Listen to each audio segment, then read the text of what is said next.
Well, if you ever plan to go to West, try take my way. That's a highway, that's the best. Get your kicks on Route 66. One more time. Get your kicks on Route 66. There you go. Bobby Troop. That's right. I always did it by the Rolling Stones. Okay, I'm sitting here with, this gentleman needs no introduction. Al Bernstein, longtime voice of boxing. What a pleasure it is to be with you here in Detroit, and welcome. I'm glad to be here. It's been a minute since I've been in Detroit. I came here a couple years ago for a charity event at Tony Harrison's gym, and before that it had been a while. But since I'm a Midwesterner from Chicago, the Midwest feels home to me always. And you know, not only the close proximity that puts us together, but you and I have crossed paths a lot of times at different shows, but we never really got to know each other. You know, there's so many people tugging everybody in different directions. It's hard to get to sit down with everybody. And it's kind of ironic because we have so much in common. Just as you saw in the opening scene, I'm a blues guitarist, you're a blues singer, well known. You started out in the newspaper business with the Lerner newspapers in Chicago, which was a weekly publication. Yeah, correct. And myself in Detroit, I started out with El Central and then all to Latino Detroit, also a weekly publication. You're in the International Boxing Hall of Fame, and I was inducted into the National Boxing Hall of Fame. So, and then we also share a deep friendship with really great guy, Emanuel Stewart. Oh, my God, yeah. Legendary, wonderful man who literally everybody has fond memories of. It's interesting. You could talk to anybody that knew Emanuel Stewart, even people that were quote-unquote rivals, and they will all share something wonderful about him. Yeah, and then like I was alluded to before, we've both been on the same shows a number of times, but we all had a different role of what we played in a different aspect, so we didn't really get to meet each other. So, you know, let's go back to like 1980s. You know, we both survived that, as you said. We got through the 1980s. When I was on the stage at the International Boxing Hall of Fame and being inducted at that time, I was inducted along with Freddie Roach, Michael Buffer, Tommy Hearns, Detroit, and I looked at all of them and I said, I think we're here being inducted primarily because we survived the 1980s. That's right. which took some doing. And you know, one of the things about the survival that I really want to get into, and I want to get your perspective of this because you were on the forefront of when this happened. TV was free. And we saw boxing on Sunday afternoon, sometimes Saturday, and we only saw the main event or the co-main event. Sure. And then all of a sudden, out of nowhere, someone came and said, we're going to bring in this new system. It's called cable TV, and you're going to pay to watch TV. And we laughed and scoffed at him, saying, you know, I'm going to pay for TV? Yeah, right. Why would I do that? So how did you get involved in that? Well, you know, it's funny. It's interesting what you're saying because I got into television in 1980, which was when ESPN had just started. And that was the grand experiment you're talking about, cable television, which nobody knew what form it was going to take, right? Because this seemed like an alien prospect to everybody. And so when I got involved in with ESPN, the way it happened is I'd written a book on boxing. I had been writing for boxing magazines. And when Top Rank Boxing started their series on ESPN, which was in its fledgling state, it was only in about 3 or 4 million homes in the United States. And in Chicago, where I lived, it wasn't even in Chicago, really, but I knew of it. And I clawed my way in by saying, look, one of their stops of their weekly series was in Chicago each month with Ernie Terrell promoting. And I clawed my way in and said, look, I know the Chicago fighters. I've written about them. I know about them. I'm happy to help you. You don't even have to pay me. And so I worked with them. Then at one point, they interviewed me on the show. And they liked what they heard, and then they started integrating me into the broadcast. And from there, I then started doing the broadcasts. They had Randy Gordon was doing the color on the broadcasts on the eastern part of the United States. I was doing it in Chicago and Las Vegas. And then eventually I ended up doing all of them. So I kind of clawed my way into that, and I grew with ESPN. And the other thing I grew was fight fans, because like I mentioned before, when you would turn TV on a Saturday or a Sunday, you would only see the main event. Exactly. But ESPN came out with this format where they were going to start the show. They had a 2.5 hour time slot dedicated to the whole boxing event from the first bout of the evening all the way to the main event.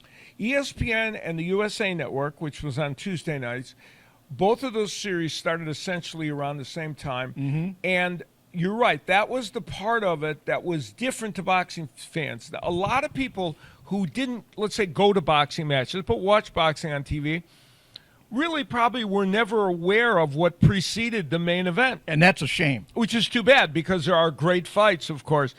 And this changed people's perception, because all of a sudden they're like, "Oh my God! We did 2.5 hours in the opening version for the first 6, 7, 8 years of the Top Rank Boxing show." And they would see all these young fighters, and they would see people doing 4-round fights, 6-round fights in the co-main event, and it was interesting, And I'll tell you, you mentioned weekly newspapers.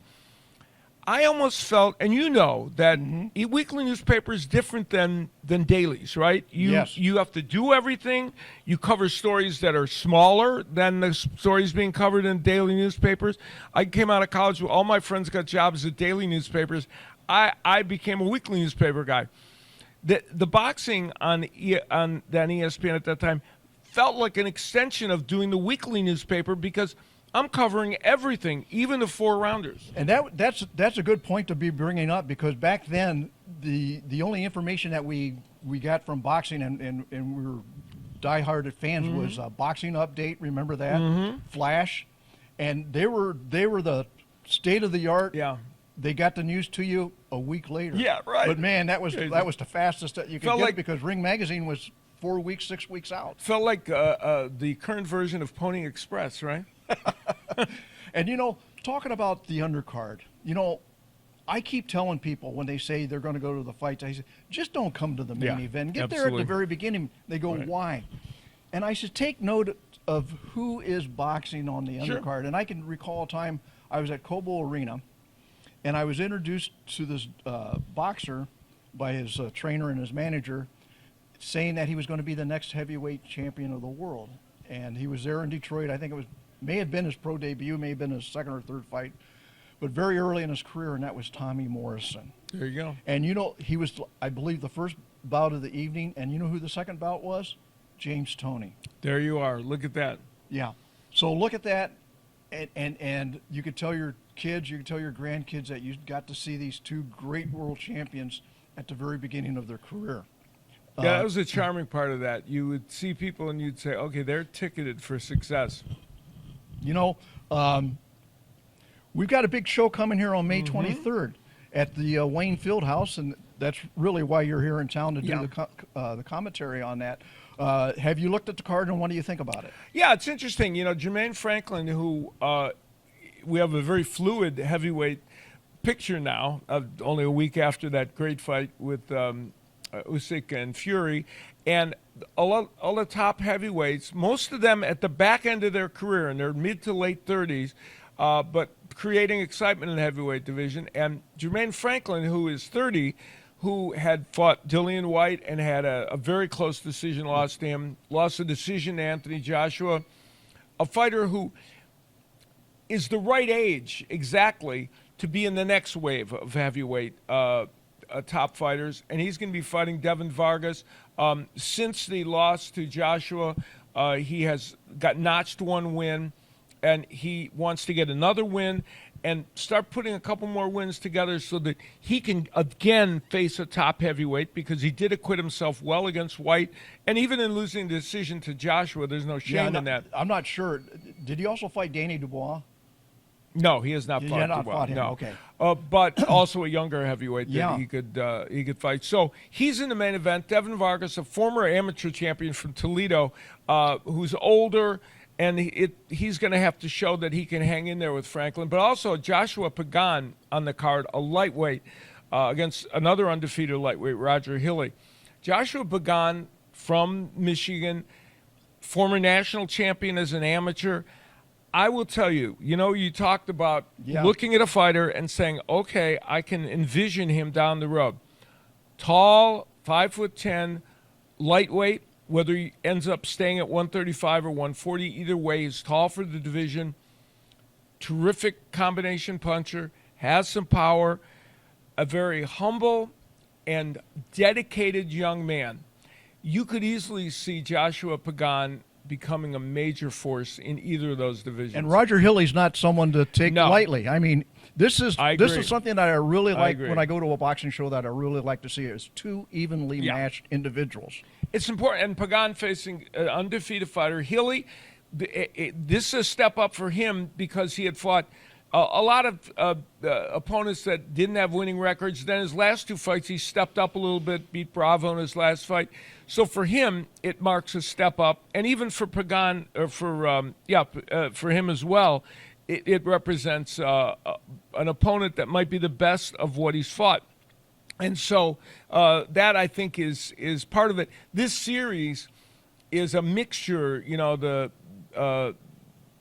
big time USA boxing series by Salido Promotions is a mixture of showing you some contenders and showing you up and coming fighters that feel more like the Showbox show from Showtime. And one thing I want to add about the Pagan Hilly fight is that this is the perfect time for these two guys to face each other. They're both undefeated, but it doesn't really matter in their career at this time whether they suffer a loss. Exactly. Especially if to who they're losing with. That's right. That I think really matters, don't you? Yeah, 100%. And boxing suffered for a while from, if you're not undefeated, somehow you're diminished. I think mixed martial arts, the UFC and Bellator and those disciplines helped remind boxing that you can lose a match and it doesn't diminish you. I think this all kind of started. It was fueled by the Floyd Mayweather era, where being undefeated seemed like it was essential, and it's not. It really. And you're right. You're 100% right. If you do it at a certain point in your career.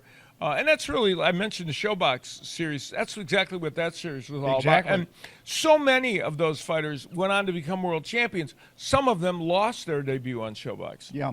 And then we're also going to see two young boxers in DeVille Smith, who's doing really good, and Josiah Shackelford.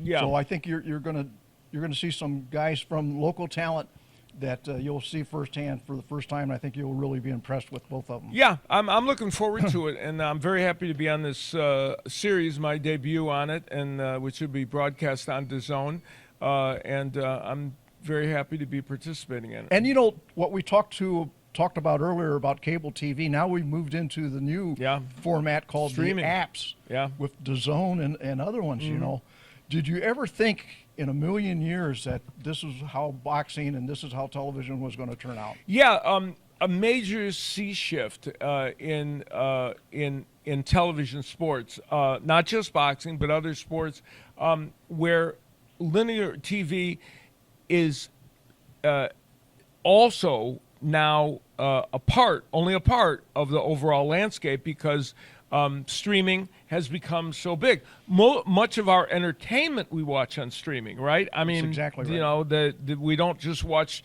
the network shows. In fact, if anything, some of the biggest entertainment shows are streaming. And so it's only natural that sports ends up being a part of that. And DAZN, which kind of they pioneered it a little bit. And so because of that, they had some ups and downs trying to figure out, much like when we were doing cable television in the 80s, we were inventing it as we went along. They were inventing that part of it.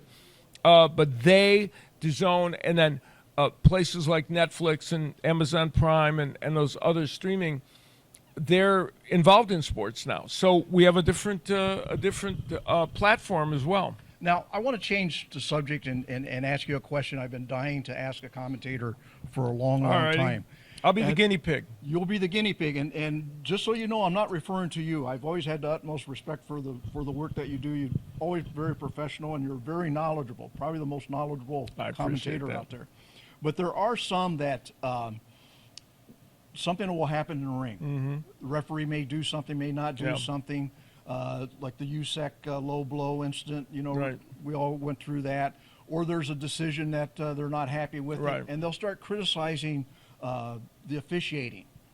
But in all my years, over 40 years of attending boxing conventions and seminars and training, I've never seen a commentator at either an ABC certification clinic or a WBC officials training.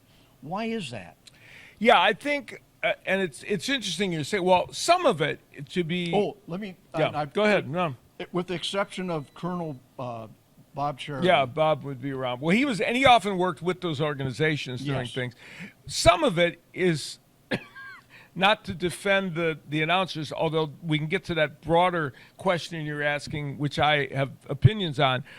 Some of it is like almost scheduling, because so often, I know myself, I have attended, conventions for some of them, and sometimes I gave a speech actually at one of the a couple times at one of the organizations, and one of them was with officials. But part of it is scheduling. You're always off doing fights somewhere a lot of times when those conventions are happening. Or other sports, right. But you are correct in that it's imperative for, especially boxing analysts, even play-by-play men, to at the very least understand what the training is that those people are receiving. And if you're going to criticize, you at least should understand what training they do have and how are they taught to deal with it. The times when I criticize officials, and I am probably known as being the least critical of officials, other than just saying pointing out there may be controversy over it, is when they don't follow the guidelines, when they don't do what we know they're supposed to be told to do, when they stray from that, and that I think is part of the problem. The other, sportscasting in general, and boxing announcing, is now opinion driven. This is a topic on which I could talk for 3 hours, which we don't have. So it is not as informationally driven. It is not as insight driven, and insight is different than an opinion.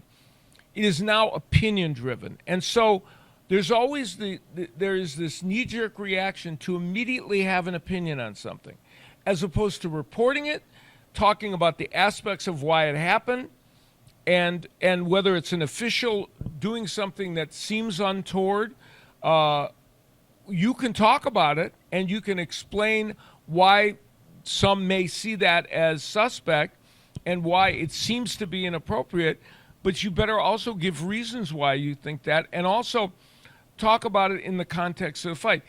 We now think that we have to have a knee-jerk opinion about everything, and I don't think that's not good sportscasting. I agree with you 100%. I'd also like to add that I think some of these, I think some officials have a problem where they believe that they're bigger than the fight itself. 100%.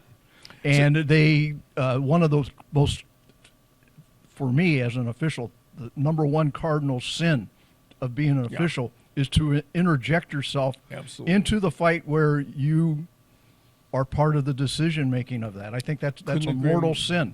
Couldn't agree more. And that, I think, is when that's when you open yourself up to criticism. And we are seeing, I will say this, I think it's kind of epidemic in the sport right now, referees overstepping their bounds by being more involved. I mean, I won't name names. One referee telling a fighter he better fight more. Well, to me, that's coaching. That's coaching. That has nothing to do with you. Yeah. I remember one saying, I'm gonna stop this fight if I don't see more offense from you. What? He's not hurt. What does that mean? I mean, why are you doing it? So that's a big issue. And I also think here's the other thing. We live in a time when everybody's branding themselves. The whole world is branding themselves. And even officials, especially in the sport of boxing, Agree. feel like they have to brand themselves. Enough said. Yep. Well, let's end this on some high notes. There you go. Talking about Detroit. I know one of your favorite fights that took place here in Detroit was a fight between Caveman Lee and Johnny LaCicero. That's a classic. Yeah, 1980, I believe. It was 80 or 81. And you included that in your DVD or my book. Well, I wrote it. book, I wrote it in my book, about it in my book. So that was an amazing. It was August, and it was very hot, sweltering summer day and night here in Detroit, and the 20 grand showroom, no air conditioning, and Caveman Lee and John LaCicero, two middleweights who were very good middleweights, vying to take the next step up. evenly matched. Evenly matched, and in the fifth round, I believe it was, they had the round of the century. It started out with I believe with Johnny LaCicero Caveman Lee having his way on Johnny LaCicero, knocking him down. Johnny LaCicero looked like he wasn't going to get up. Mm-hmm. He got up, beat the count at 9, landed a big overhand right to Caveman Lee, Caveman Lee, of course, the fighter from Detroit. LaCicero was from the Chicago area, so Lee was at home. Lands an overhand right. Johnny LaCicero landed something like 20 or 25 unanswered punches. Caveman Lee was a walking zombie. Somehow, Caveman Lee landed a big shot that hurt Johnny LaCicero. He ended up putting Johnny LaCicero down. And Harry P. counted him out. And it was one of the most exciting rounds of boxing I've ever seen. In closing, I always say in boxing, if you say Michigan, to the average person, they come back and they say Detroit. Mm-hmm. And if you say Detroit, they say Kronk. And we're here at the Kronk Gym, by the way. Right. But you and I both know that Sure. Michigan boxing is bigger Everywhere. than that. I mean, we've had world champions come from every corner Grand of our Rapids, state. Flint, everywhere. Everywhere. In Michigan. So in closing, any thoughts about Michigan boxing that you'd like to close with? Yeah, it's a hotbed of boxing. It's a sport that has resonated with young men and now young women as well in this state. And while Detroit has become a hub because it's a place where you can promote and everything, we've had so many champions: the James Tonys, the Mayweathers, Chris Bird, 40 some out of the Kronk Gym. Clarissa Shields, you've had so many of these champions from here that if we did a study and picked out a state in the United States that has produced the most boxing champions, Michigan would be very high up on that list. I agree with you. I don't know where it would sit. And I say that off. Yeah, off the it would cuff, be way high on the list, and some of that is, of course, we mentioned Emmanuel Stewart and other, not just him. He's the most well known. Yeah. There's so many other coaches and people that have helped youngsters. And here's the other thing, and I said it before, and this Kronk Gym right here is a perfect example of the way they're approaching this. The Kronk Gym is located in what used to be an elementary school, and they do programs for kids, just like many of the amateur boxing gyms around the United States. When I'm on a radio show and they talk to me about amateur boxing and they say, are we going to do better in the Olympics? And I always say, I don't care if we do better in the Olympics. I really don't care. Yeah. It's good if we do. I would like to see it, and our amateur program is better. But amateur boxing is about helping young men and women achieve their potential and as develop people. as an adult. And that's what this place does. That's what so many amateur gyms do. And all the coaches and all the people that do it, they're the heroes. You forgot to mention that we also had the best referee when we were talking about boxing. Oh, yeah, that too. That also. Okay, well, one last thing. How about them Lions? Well, that's listen, I am from Chicago, so I'm a Bears fan. I can't hold that against you. I know, but there isn't a football fan in America that isn't hoping the Detroit Lions win a Super Bowl. There just isn't. And this particular incarnation of the Lions, it's one of those teams that, let's face it, it's so appealing to people because they've built this team in a meticulous fashion. They have a coach who is like one of the players and is an innovator, a gambler. I love watching him when it's fourth down. Yeah, you never know, you never right? know what's gonna Anything happen. could happen. And a quarterback that came in here and bought into the city, bought into the team, and all these young players that are were brought here and said, we're going to change the culture and we're going to create a winning team. So there's nobody that now, mind you, my Bears are better this year, or could be better. And the division is a good phenomenal. draft pick too. Good draft picks, and the division is amazing. The Packers, and I can't even get those words out of my mouth. Oh, Can't even utter them, but cut that out. Cut that out of the interview. But the Packers are better, and so it's going to be interesting. But the Lions are pretty special. I was just going to say in closing that the other thing that we share together is we both hate the Packers. True. That's exactly right. Okay. Thank you again, All right. Al. Been Thank a great you. interview. Very nice I loved it. conversation. Yeah.